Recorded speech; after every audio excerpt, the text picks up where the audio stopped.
let's move on now. Unless there's anything else in the 200. Oh, we should mention Laird, NCAA 100-meter champ, 6th, 20.15. Isaiah Young was 5th, 20.03. But I'll let you take the lead here on the men's 5,000 that took place this morning. So the big take out of this race was what Chelimo did when he ran from lane 1 all the way out to lane 4. Some people called it Tokyo Drift. A little play on going to Tokyo and Fast and Furious, which is, they now have Fast 9? Are they on 9 Fast and Furiouses? That's a lot of Fast and Furiouses. They are. But I mean, the team, it makes sense, right? Kincaid, Fisher, and Chelimo. Kincaid and Fisher kind of just do a repeat performance of the 10K. And Chelimo shows that, like, hey, I'm always going to be in the mix, and I'm really good at racing. I've been losing a couple of races to Lopez Lemong here and there, but he's not in the picture anymore.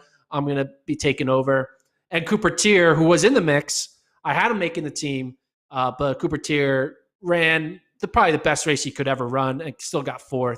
So no shame there. But the tactics, there were a lot of people on the internet who were saying like it's DQ worthy. There were some notable athletes calling it cheap, a cheap move. I'm like, that was not cheap at all. That was racing. It's you're supposed to do this stuff. Grant Fisher himself admitted, hey man, that's exactly what you're supposed to do. Make it hard for me. You should do that. People run from lane 1 to lane 3 all the time. It's just a funny visual, right? Seeing, Cooper Tier be like, hey guys, I'm over here. What's going on? I'm still in the race, right? Is the finish line in lane 4 that I didn't know about? Is the finish shoot? Is this like a cross-country meet? Do I need to turn right here? This is like an Olympic trials type thing where you have to go to 4 instead of 1. I don't know. But no, it was a perfect. People who are hating on the move, they're just lame and dumb. This was a great move, and it didn't screw up Fisher or Kincaid. Like, Fisher never lost a step. Kincaid got 3rd because he made his move too wide on the back turn. There was nothing happened to Fisher that would have made him run faster. Just Chelimo's like, oh, okay, I got a little bit of a lead on you. I'm going to make you run wide. I mean, people do it on the turn all the time, right? No one you force someone to go wide so they have to run further. And that's what Chelimo did. It's like, I'm going to force you to go wide to run further. And there's a great visual here where it looks like there's just a bunch of boys horse playing. I don't know what he's saying to him. It's a little weird. It's like, hey man, like Kincaid's like, why are you WWEing me right now? Come on, man. So this was a journey. First of all, I agree with you on that. This whole thing was a journey. So Chelimo gets agitated during the race because they're clipping on his heels. At one point, he turns to Kincaid, says something, and Kincaid's like, all right, I'm trying. Then right after, he runs him out to lane 4. Then right after he finishes, turns right to Kincaid, gets in his face, but then immediately does this celebratory bro headlock thing. It was such a voyage for Paul Chelimo and these two Bowerman Track Club guys. He went from mortal enemies to friends in no time at all. It was very bizarre. Yeah, I'm with you. If he made contact, that's one thing. If he made like a completely sudden turn out and was clearly obstructing him, that's fine. But I think the whole point, when you're in front, you get to dictate a little bit the direction you go. The problem is none of this stuff is enshrined in the rule book, right? It says you're supposed to run in a straight line, but it doesn't say that you should be DQ'd if you are. It mentions things like inhibiting and obstructing, but what he wasn't physically making contact with them. So everybody can argue about it, right? Because there's no actual like clearly delineated rule that says that this should be DQable or not. And I think what you should be allowed to do is basically you can run straight if you want, but you also can like stay on your line. And Chelimo stayed on his line. It was gradually going out. So if Chelimo kept running for another 60 meters, he would have been out of, he would have, or 10 meters, he would have been in 7. Like, he maintained the same direct, and you could tell he was doing that because he didn't run into either of those guys. Here's another great, he was just doing headlocks all the way around. This is just amazing. I don't understand this evolution of I want to know what Grant Fisher had to say about the headlock, not about running out to lane 4. Oh my goodness. Chelimo keeps it interesting though. He does.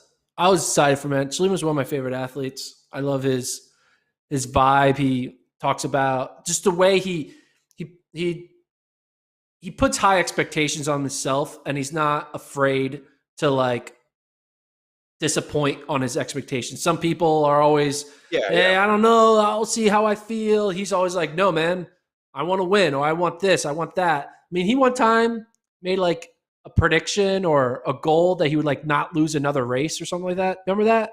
In like yeah, 2019, yeah, he's like, I'm going to win yeah, every race in 2018 or 19 or something like that. And then he lost like the second race. And it's like, all right, but yeah. like he puts it out there. He wants to be who he is. And he had a funny kind of tweet in reaction to John Galt talking about the drift.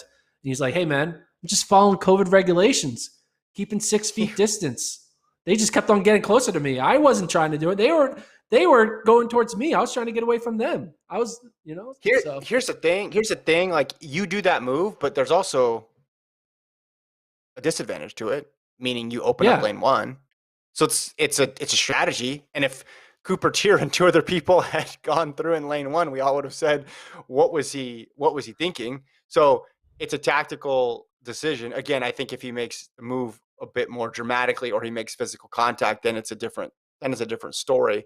But he leaves himself open to be passed on the inside. When he does that, he took the risk. It worked. Again, you see it all the time. Maybe not as extreme going out to four, but you definitely see it into two, into three, and it's just part of the sport, just part of racing. And I did the conversations during the race were fun to see. Like he's like talking to Hassan Mead, like stop stepping on my. At a certain point, Kara Goucher brought up a good point. She's like, he just gotta like calm down. He just gotta. It was like a player like talking to the refs too much and not getting back on defense. That's how I felt watching that race. Kincaid, man, though his kick, dude, Kincaid with a couple laps, he that's was with a he was in a box inside of another box, inside of another box, inside of inside of another box. like yeah, instead of a Rubik's cube or something. Like there was no way he was going to get out. He Houdini'd it completely, and then all of a sudden he's there, and he's just flying around the track. I don't know when Woody Kincaid got the greatest kick in American track and field, but he does, and it's really fun to watch. Fisher, he had that opportunity. He tried to go by in the backstretch, and Chelimo held him off, and that's where really this race was dictated in that last the lead up to the running out into lane four, right? That all the stuff that came before it made it so that would be possible. But yeah, Kincaid's close was nuts. What do you think about these guys running both events in Tokyo? Obviously, if one of them scratches the 5K, that puts Cooper Teeter in. If one of them scratches the 10K, that would put Ben True in. Yeah, so the 10K is first for the men, and for the Mm-hmm. women, the 5K is first. So there's no reason to ever scratch the event that is second, because the only event you would ever scratch is an event that's before, because you want to stay fresher for your main event. So the only Yeah. situation we're really going to see is either uh, Carisha Schweizer scratching the 5, Mm-hmm. or seeing Woody Kincaid or Grant Fisher scratching the 10. So basically, we're either going to see Ben True in the 10K or Abby Cooper in the 5K if they ever decide to scratch, because they're not going to scratch the second event, because it's like, what are you doing? Like, you're there, you might as well run it, right? If you're planning on doing the first event, you should take the second event. But if you only Mm-hmm. want to do the second event, then you should scratch the first event. So I think, I don't know, like I could see I think they're Kincaid both going to or double. Fisher. I think they could do. I also could see them one scratching. I could see one of them being like, "Hey, I'm just going to go all in on 5K. I want to be as fresh as possible. I want to have my best kick available for that 5K final and not put anything on my legs in the 10K."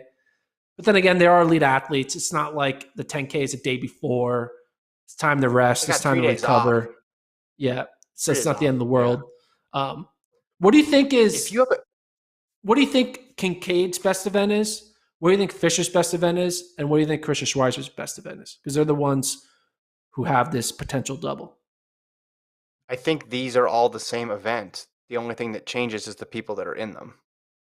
So you have to wait to see who's in it, because I don't think that there's much difference at the top level in these events, because unless a chapter guy goes like straight from the gun, in which case if he Yeah. does that, okay, you'd probably like those guys in the 5K, knowing that. In the same way, well, if Safan Hassan goes straight from the gun in the 10K, then you'd probably like their chances better in the 5,000. But if it's a median championship slash world championship slash Olympic race, these kind of blend together, don't they? Like you're in shape for both of them. It's going to be somewhat modest early pace. It's going to ramp up. You're going to need to kick. If I'm Kincaid and I can close in, this fast, I want 2 tickets to the dance, because maybe one of those Yeah. ends up being tactical and one of them doesn't. And if you can close this fast, same thing with Schweizer. She can kick. You want 2 Yeah. opportunities to do it, and you don't know how either race is going to go. You don't know who's running either race. But in the championship setting, a lot of times the 5 and the 10 kind of blend together. So the only exception would be if somebody makes it super duper honest, and then I think you'd like them both in the shorter race, just because if Cheptegei's going to go out there and run 26:30, then that changes things. All right, All right. we are One. running. Here's a question. Here's a question. Okay, You're Ben we True. gotta get You're to Ben 6. True. You're Ben Okay, I'm True, Ben True. and I am. Let's say I'm Grant Fisher, Mm-hmm. and you have. What would you offer Money. me to get me to scratch? And what number do you think it would take? Would you be willing to give that you think would actually convince Grant? Because if you're like, I'll give you $100, Grant's gonna be like, whatever, cool. Mm-hmm. But like, what's the number that you could give that would convince me, Grant Fisher, to take it and be like, all right, yeah, you can have it. Well, if it's me, I'd get my house. The house? That's what I would do. That's what I'm willing. I'd have, I'd double up on my not Lyle's bet, have 2 houses, and then I'd have Okay. And use one to the spare. winning house towards The making the team. True is deserving. He's been around, solid, ran a great race. Tier is deserving. Abby Cooper is deserving. There's so many fourth place people who are deserving. Things can happen. Injuries pop up. You never know. It's tough to count on scratches, especially in an event like the 5 and the 10 that are separate in the. Okay. I'm Ben Olympics. True, and you're Grant Fisher. You're 24 years old, and I say I will give you a check for $10,000. Would you take it and give me the spot? No, I wouldn't. Okay. I write you a check for $25,000. I need to know how much my contract is, but you're getting closer to my number. Right? It's like you're still going to the Olympics. It's not like you're giving up your Olympic spot. You still get to go to the Olympics. But the thing is, if the race that you scratch ends up being way more winnable because of who ends up being in it, you're gonna kick yourself for the rest of your life. Yeah, so but I think you'll it's be got to kicking be yourself in a new extension on your house that you paid for it with the $25,000. 25 is not 25 is not enough. It would need to be 6 figures. I need 6 figures. 100,000. So okay, what about $80,000? You wouldn't give? I would totally give up an Olympic spot for $80,000. Six Ask the figures people in the does not chat. include the cents. Okay, people in the chat, what would you give up? Well, I meant Your 80 Olympic to spot, go though. under your 100. That was the whole idea. Like you would say no to Oh. 80. That's what I meant. I mean, you'd have to make up whatever you could potentially lose in bonuses and stuff, because they think of themselves as medalists, potential medalists, Hey. all these people. Otherwise, they wouldn't be there. So what are you getting in addition to the medal? Or you're getting monetary bonuses, maybe contract is better the next time around, achievement of a lifelong goal. You get all those extra Instagram followers. There's a lot there that you got to quantify there. I don't think your value goes up different from a double versus not double, but that's just me. No, I'm saying like they're doubling gold. Medal. Like no, I'm saying he's not I'm saying if you go to the Olympics and you get 9th in one race, and then you didn't run the other race, and that race could have been the opportunity where you medal, that's where you lose the money, is what I'm saying. Someone says 50K, someone says $1 million, someone says no less than $500,000. Someone says it does not matter who is in the race because it will be sub 13 and they have no chance in either. Ouch. That's rough. That is a rough take. Rough. Okay.